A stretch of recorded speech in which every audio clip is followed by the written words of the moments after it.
Okay nga kulop. Kumusta kayo? Okay lang po, sir. Init na init na. Thank you Lord na araw na.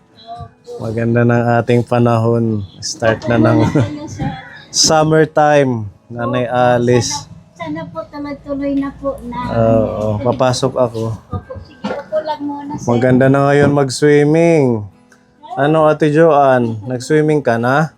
Wala pa. Mag-swimming ka. Ayan, sa may malapit sa Golden Creek. 20 lang ang entrance. Oo, para ma-relax ngayong tag-init. Wala pang abiso kung kailan ang end ng pasok nila. Yung iba ngayong linggo na, paparating na linggo. Yung sabi ng iba yung mayroon group chat kasi ano nila yung ngayon nakaraang linggo last ko nila examen yung Tapos na yung exam nyo, Ate Joanne.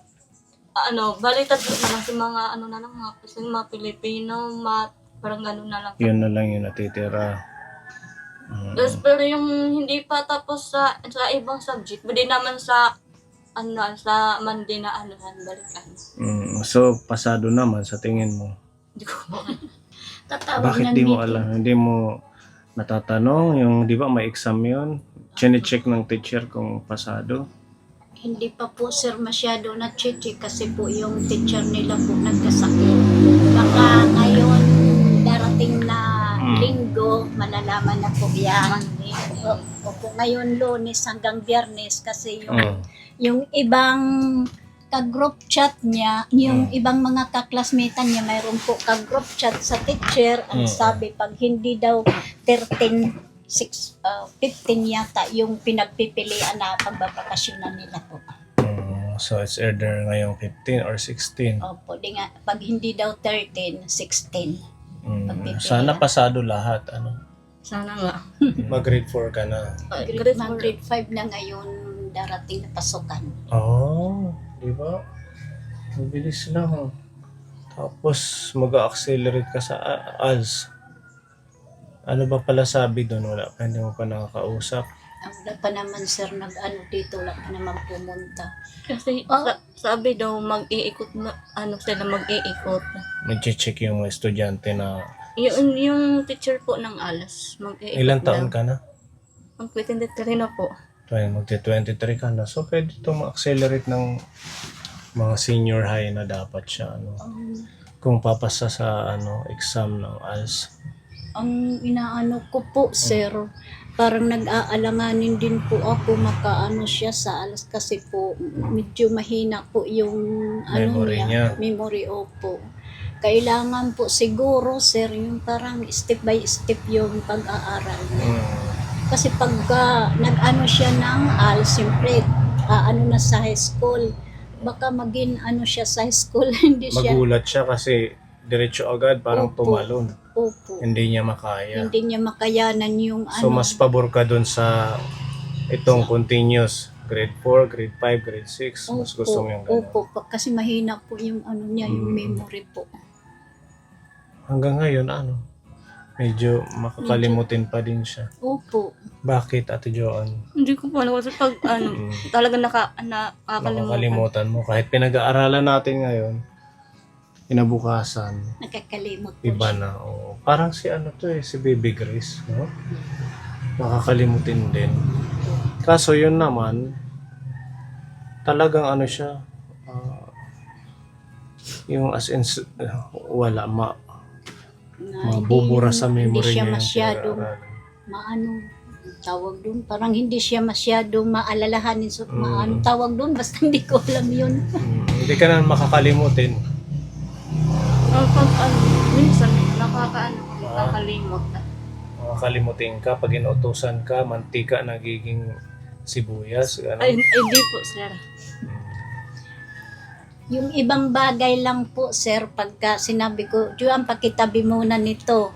Tapos pag tinanong ko, Juan, saan na yung ko? Nag-iisip muna yan. Bago isa ko kuya yung ilinagay. Bago siya nakakasagot, nag-iisip muna. medyo ano, kailangan. Opo. Pero pag inuutosan sa Sana eh. tindahan, okay naman po siya. Kasi dati ganito na siya eh, nung tinuturuan pa natin sa ating learning center. Mahirap siyang makakatch up. Ano lang, Ngayon pa din, ganun pa din. Or may kunting improvement. Yung iba lang, yung ano, pag matagal na, hindi ko na naaano. Nakakalimutan mo na. Pero may ano naman naaano ko. Maga na maaalala. Pero Naalala. yung mga mamabaw na. Ano kaya bilhan to sa Memo Plus Gold, no? Para sa memory. palakas ng memory. Mm. Okay, Kasi siguro. 23 years old na siya, dapat medyo matured na. Opo. Ano ba, Nanay Alice? Ano yung observation mo sa kanya? Parang ganun pa din dati? Parang bata pa din?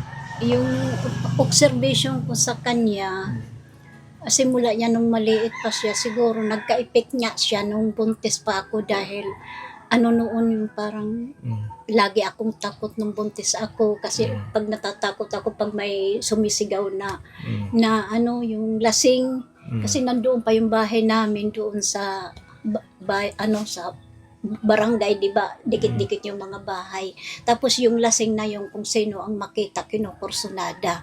Ay yung papa naman niya, sabi kong ganun, lagi nakaupo sa ganyan, sa may balkon, lagi nakaupo. Ay pag nakikita ng lasing, kinukursunada. Kaya doon ako nagkaano sa kanya. Siguro parati ako na ninervyos. Ayun. So kaya siya nagkaganyan. Siguro nagkaganyan na epektuhan siguro siya. 23 years old ka na. Opo, ngayon. Kailan ang birthday mo? December 1. Anong plano mo? Wala kayo po, di ko pa alam. Pero may ano ka, may crush. Wala po. Yung totoo. Wala po, wala. Wala. Kasi di ako maalis ng bahay. Nandito lang palagi. Pag umalis yan, kasama kami. Tapos pag aalis lang yan, pag inutosan doon sa tindahan, yun lang po. Mula nung pagkabata ko, nasa bahay. So nasanay siyang katabi mo. Opo. Paano pag lumayo na si Nanay Alice? Hindi ko po alam. Di mo alam, wala kang yung iniisip mo palang na kailangan kong paghandaan si nanay kasi syempre hindi laging malakas, di ba? Ang ginagawa namin yan, sir, inaano namin yan, yung kapatid niya, ina-advisean yan pati ako. Sabi ko ganun, maging matured ka na kasi hindi lahat ng panahon magkatabi tayo. Oo. Paano kung wala na ako? Paano ka? Kasi hindi siya kailangan talaga yung may maano sa kanya, may gumagabay sa kanya. Hindi laging nandito si nanay mo nakaalalay sa'yo. Yun dapat yung iniisip mo na si nanay balang araw tatanda. Ako darating yung time magiging mag-isa ka. Yun yung realidad. Pwedeng mag-isa ka dito sa bahay. So dapat alam mo yung mga basic na mga gawain. Hindi yung lagi kang sasabihan kasi pag mag-isa ka, lahat ikaw na ang gagawa. Marunong ka magsaing, Opo, marunong naman. magluto ng mga ulam, prito, Marunong naman po. sabaw, Yung para sa sabaw sarili po, mo. Di ko pa alam. Pero siguro pag na, ano ko na, ano na ako. Dapat yun ang gawin mo bilang nanay. Ihanda mo siya sa mga panahon na hindi ka lagi nandyan, na kaya niyang gawin. Kaya nga po, sir, inaano ko, parang inuutosan ko po siya kahit kaya ko. Sabi ko, sige magsaing ka. Maglaba yung ka, magluto Maglaba, ka, marunong din po siya magtanim maglaba. ka, ganun. Sanayin mo Tapos, yung mga basic na gawain. Yung alam lang niyang po na lutuin na ulam, yung pagprito ng itlog, Ganun. paglaga ng itlog, at saka yung isda ipiprito or toyo ipiprito, yun lang po yung alam niya. Siyempre darating yung time mag-aasawa ka. Magpapamilya ka, di ba? Although meron kang kapatid, nandyan sila Rose, hindi naman pwedeng sasama ka doon kasi may pamilya yon. may mga anak. So, darating yung time talaga na mag-aano ka ng para sa sarili mo. Mag-provide, mag-iisip. Kasi, hindi naman kayo magkaedad ni nanay mo. Na laging nandito siya. Ha? Kailangan ultimo yung pagtutupi ng damit nung huli, hindi rin siya marunong. Ano? Yung pagbabasa, kumusta? Ano po, bali, Hindi ka pa rin sanay sa English. yung mga malalala, Oo, dapat masanay ka na kasi grade 5 na siya, ano. Patingin nga ng English book mo, magbasa tayo.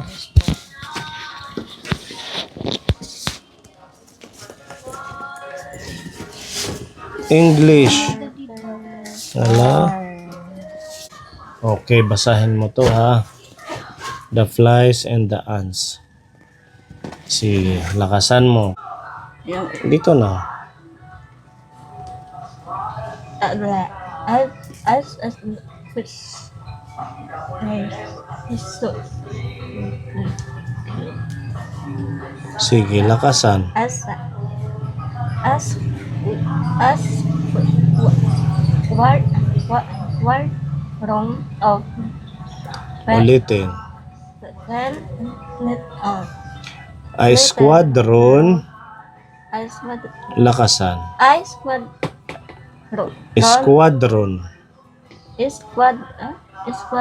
wrong of, letters up, of flies.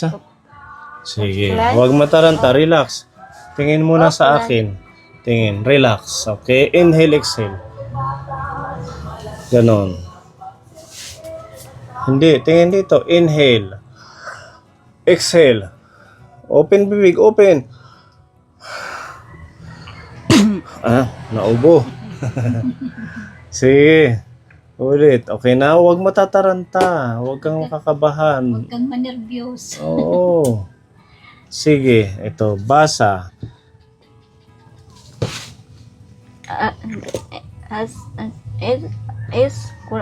Quadron is quadron of letters as quadron of flies Flies. up raid Appeared. upward on day One day. on One yan. One, hindi yan on. one day, and the ant And the ant. ant li- ve- ve- ve- ve- la- la- lag Village. in village Village. village Okay. where Where? all the ants start Stay. Stay. open here Apan. upon here Hearing. hearing the sound Sound. the so the shoulder Soldiers. soldiers Mhm. get Got. their goes Hindi. Guns. guns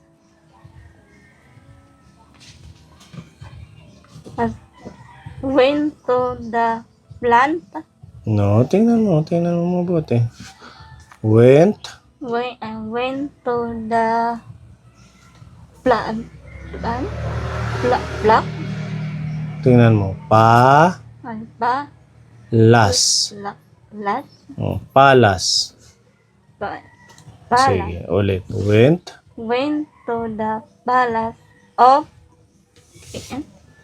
King and where the Where where they they were were having fun. fun, period. Okay na, sige. Kailangan mo siya turuan, Nanay Alice. Ano po yan, sir, pagka walang pasok, minsan pa gagabi bago matulog. Ganon pa din yung kanyang pagbabasa sa English, hirap pa din siya. Basta ng English po. Pilitin mo. Pag nandito ka lang sa bahay, wag lang yung nakaupo, nakahiga. Ha? Sige po, sir. Kailangan mong kumilos para sa sarili mo. Importante yung pagbabasa. Marunong tayo magbasa, magsulat. Kasi pag marunong tayo nun, yung mga basic, hindi tayo masyadong maluloko.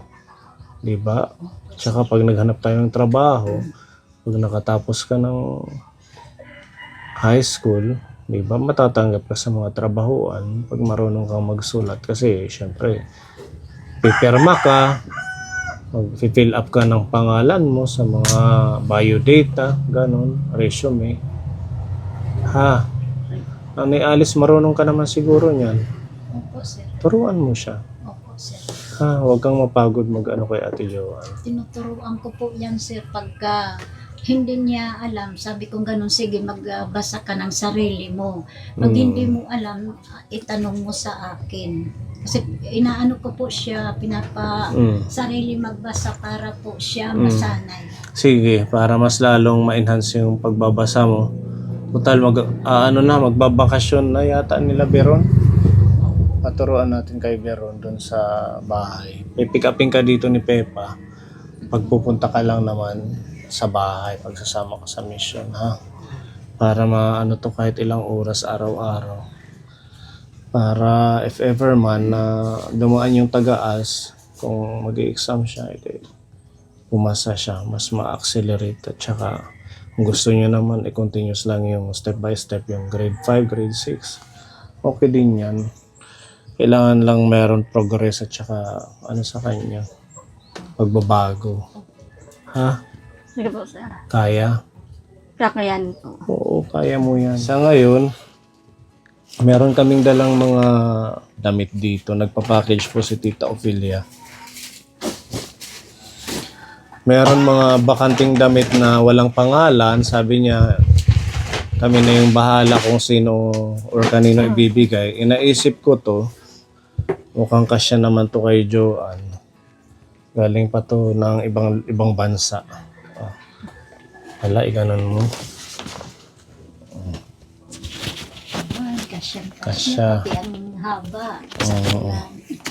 Tapos ito din, naku, pang dalaga ito, pang 23 years old. Sakto na sa'yo yan kasi dalaga ka na. Pagkatag-init. Oo. Ito naman, sa'yo siguro to, Nanay Alice. Ay, thank you. Hala, iganon mo. Mayroon din ako. Pagkatag-init. Mainit, magsasamit na po kasi. Oo.